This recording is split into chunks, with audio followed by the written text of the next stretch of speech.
Angka prevalensi dari 2019 sampai 2021 ini kita bedakan yang biru yang pernah pakai dan yang setahun pakai ya. Ini dari 2,3% menurun jadi 2,03% ya. Kemudian yang setahun pakai dari 1,7% menjadi 1,61%. Tapi 2019 sampai 2021 meningkat. Ini pas terjadinya pandemi, ya. Begitu juga ya, baik itu di desa maupun di kota ya, itu meningkat. Di desa cenderung menurun memang ya, sorry. Di kota meningkat. Nah, jadi kalau dibuat dengan jumlah populasinya itu kira-kira kalau pernah pakai 2019 itu 4,5 juta. Bayangin 4,5 juta pengguna narkoba dan turun menjadi 3,4 yang setahun pakai. Jadi luar biasa. Kalau jumlah Indonesia penduduk yang berumur 15 sampai 64 tahun 187 juta, ini yang menjadi konten pemilu ya, voter yang memilih pemilu ini, itu berapa persen itu? Hitung coba. Makanya itu ada 1,8%, meningkat menjadi 1,95%.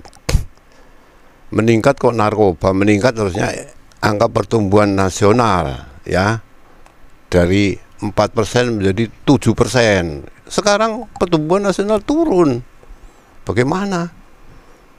Ya ini salah satunya karena narkoba ini ya. Jadi kalau ini narkoba terus tidak pernah berhenti, ya Indonesia emas nanti menjadi Indonesia cemas.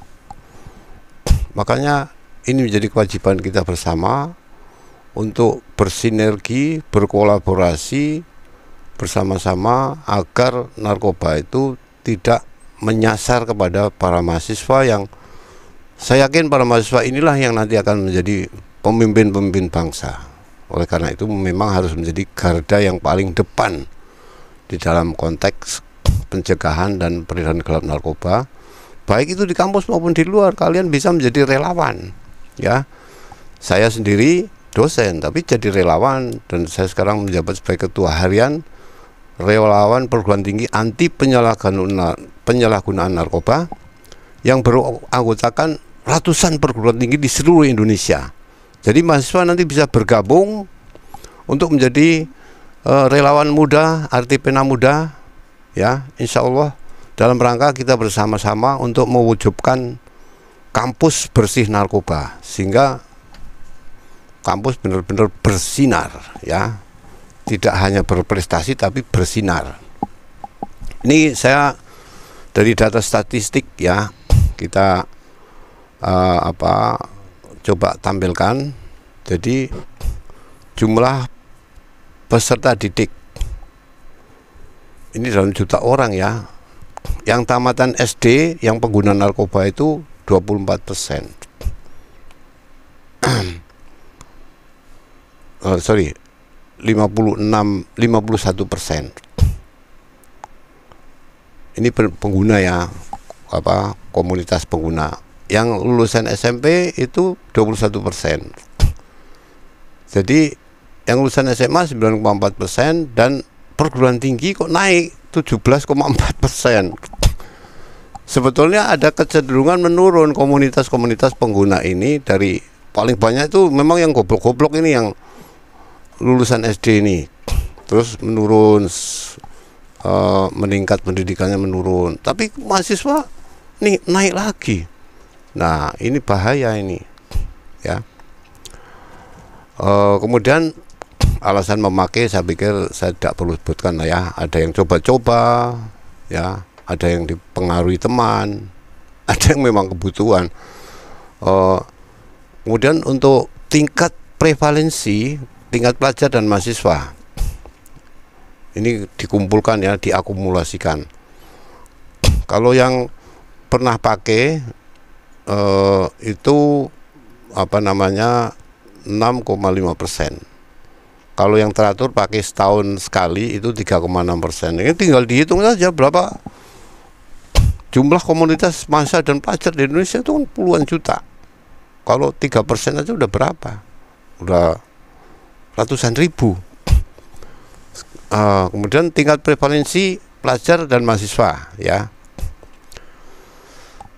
Saat ini yang saya peroleh dari data-data dari laporan LIPI, UI, dan dirilis oleh BNN, ya, itu untuk SMP 4%, 4,8% tingkat prevalensi penyalahgunaan narkoba. Jadi kalau jumlah anak-anak SMP sejuta misalnya, 4%-nya berapa? 4%, kira-kira 5% dari sejuta itu berapa? 50.000. Kalau misalnya anak SMA jumlahnya juga sejuta, ini hampir 6%, berarti 60.000. SMA ini rawan sekali. Nah, mahasiswa menurun. Jadi mahasiswa sekarang 3,2%. Kalau dari portalnya Dikti, kalau tidak salah jumlah mahasiswa seluruh Indonesia itu sekarang di bawah 10 juta, ya, kira-kira 9 juta gitu. Kalau 3% dari 9 juta itu berapa? Ya kira-kira 900.000, ya. Ya kira-kira banyak sekali itu mahasiswa yang kena. 3/100 kali 10 juta misalnya itu. 300.000, banyak sekali mahasiswa. 300.000 kok kena narkoba. Terus bagaimana Indonesia emas? Ya, narkoba juga sudah menyasar kemana-mana ini, di kalangan artis. Ya, ini sudah agak lama datanya memang, ya, tapi sampai sekarang terus berkembang. Bahkan ada yang namanya, mohon maaf ya, Ahmad Albar, Roy Martin, terakhir itu Faris RM, itu kan sudah gaek-gaek semua, udah tua-tua semua itu, tapi masih terus. Bahkan menurut data KPAI tahun 2017 ini, ya, ini datanya sudah agak out of date, tapi ya kira-kira nanti juga hampir mirip-mirip lah. Terdapat 22.000 kasus kesehatan dan nafsa pada anak-anak.